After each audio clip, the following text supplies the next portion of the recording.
गरीब किसान रहता था। वह बहुत गरीब था, सिवाय एक झोपड़ी के उसके पास कोई जमीन नहीं थी। राजकुमार सेठ के खेतों में काम करता था। राजकुमार सेठ उसे हर दिन काम के समय खाना देता था और थोड़ा बहुत महीने में उसे पैसे दिया करता था। राजकुमार रवि को अपने खेतों में बहुत काम करता था और उसे बहुत व्यस्त रखता था ताकि वह उसी का काम करता रहे। रवि ने अपने जीवन में बहुत संघर्ष किया था। वह एक समझदार इंसान के साथ साथ बहुत मेहनती और दयावान भी था। जब भी वह शाम को अपने घर आता तो वह अपने आसपास के सभी गरीब और अनाथ बच्चों को खाना बनाकर खिलाता था। क्योंकि वह खुद भी अनाथ था, वह सबके दुखों को समझता था। रवि के पास भले ही धन दौलत न थी, तब भी वह दिल से बहुत अमीर था। आसपास के सभी लोग भी रवि को पसंद करते थे। एक बार रवि शाम के समय काम खत्म करके सेठ के पास जाता है और कहता है, सेठ जी, 1 महीने से ज्यादा समय हो गया है। अब मुझे पैसों की जरूरत है। आप मेरे काम के पैसे मुझे दे दीजिए। यह सुनते ही सेठ बोलता है, रवि, मैं तो तुम्हें कल ही ये बात कहने वाला था। चलो, आज तुम खुद ही आ गए। रवि, तुम जानते हो इस महीने मेरी बेटी की शादी है। इस महीने में तुम्हें पैसे नहीं दे सकता। तुम समझदार हो, क्या इस महीने मेरे लिए इतना भी नहीं कर सकते? रवि सेठ से विनती करता है कि पूरे नहीं तो आधे पैसे ही दे दीजिए। मेरे पास कुछ नहीं है, इस महीने आधे से ही काम चला लूंगा। रवि की बात सुनते ही सेठ को गुस्सा आता है और सेठ कहता कि कैसे आदमी हो तुम, मेरा काम करते हो तो क्या मैं तुम्हें काम के वक्त मुफ्त का खाना भी तो देता हूं? अब तुम्हें और क्या चाहिए? ये सुन के रवि कुछ नहीं कहते हैं और वहां से जाने लगता है। सेठ बहुत चालाक था, उसे अपना काम निकलवाना था। रवि को जाता देख वो रवि को पास बुलाता है और कहता है कि रवि देखो, तुम तो मुझे समझो। बेटी की शादी में बहुत रुपए लग गए हैं और तुम्हें नहीं पता होगा, लेकिन हम अमीर लोगों के यहाँ शादियों में ज्यादा खर्चा करना पड़ी डीता है।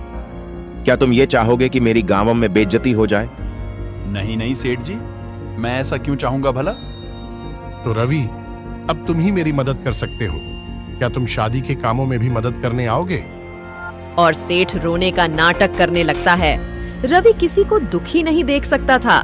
वह एक बार में ही सेठ को हाँ कर देता है और अपने घर को लौट जाता है। इधर रवि के जाते ही सेठ मुस्कुराता है और कहता है, बेवकूफ कहीं का खुद को बहुत समझदार समझता है। रवि अपने घर की तरफ जा रहा था और बहुत परेशान था। रवि को आते देख सभी बच्चे रवि की तरफ भागते हैं। उन सबको देखकर रवि को बहुत बुरा लगता है, क्योंकि आज उसके पास उन लोगों के लिए कुछ भी नहीं था। वह घर के अंदर जाता है तो देखता है कि घर में कुछ भी पकाने के लिए नहीं था। आज वह रोते रोते उन सभी बच्चों से वापस चले जाने को कहता है।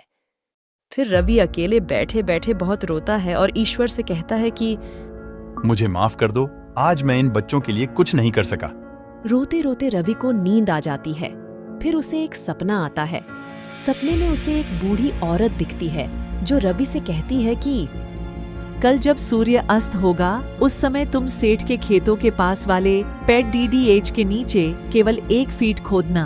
तुम्हें वहाँ से कुछ मिलेगा और ये काम तुम्हें अगले और 2 दिनों तक करना होगा, लेकिन एक दिन में केवल 1 फीट ही खोदना होगा, उससे ज्यादा नहीं। और तुम्हें जो भी चीज जमीन से मिलेगी उस समय तुम्हारे मन में स्वार्थ जरा भी आया तो वह चीज राख बन जाएगी।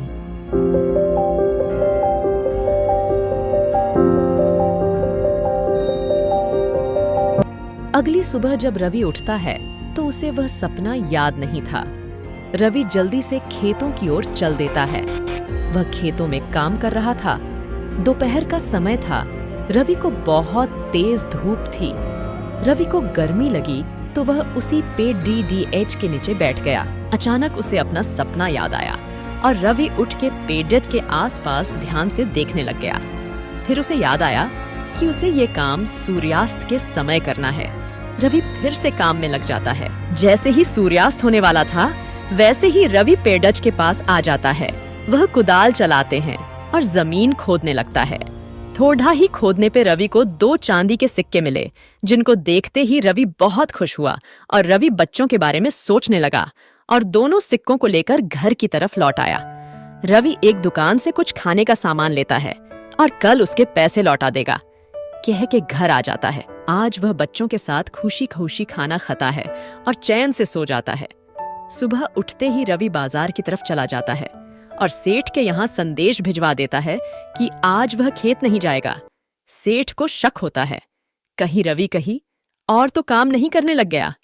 इधर रवि बाजार में सुनार के पास आता है और चांदी के सिक्कों के बदले पैसे लेकर घर आ जाता है और शाम होने का इंतजार करता है।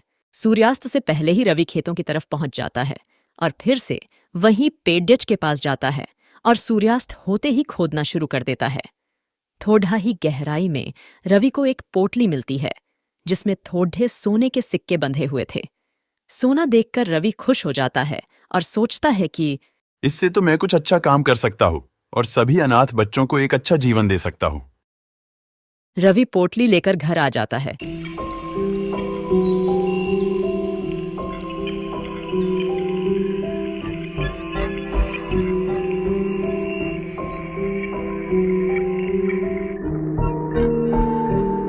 अगली सुबह फिर रवि सेठ के यहाँ संदेश भिजवाता है कि आज भी वह खेतों में नहीं आएगा और शायद अब कभी नहीं आएगा।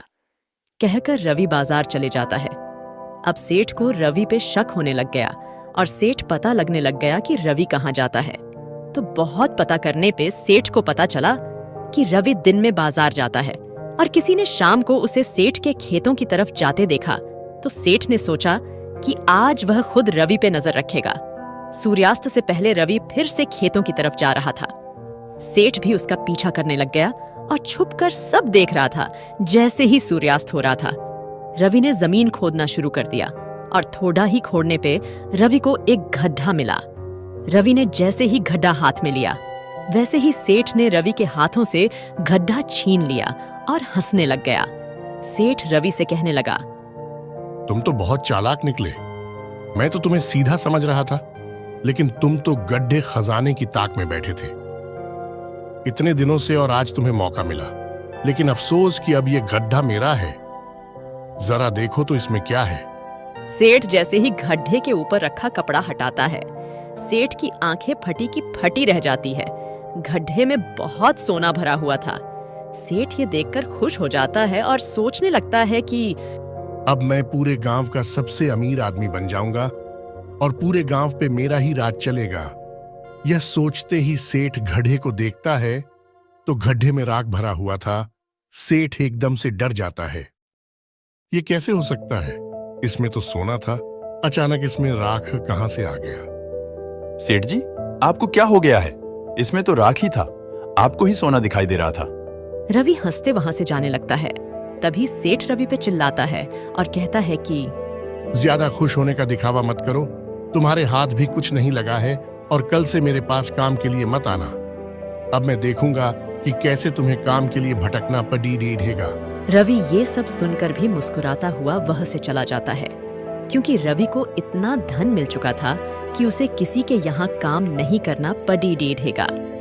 कुछ समय बाद ही रवि एक बड़ढ़ा व्यापारी बन गया और रवि ने सभी बच्चों को भी अच्छी शिक्षा दिलवाई और अब उन बच्चों को भी भटकने की जरूरत नहीं थी।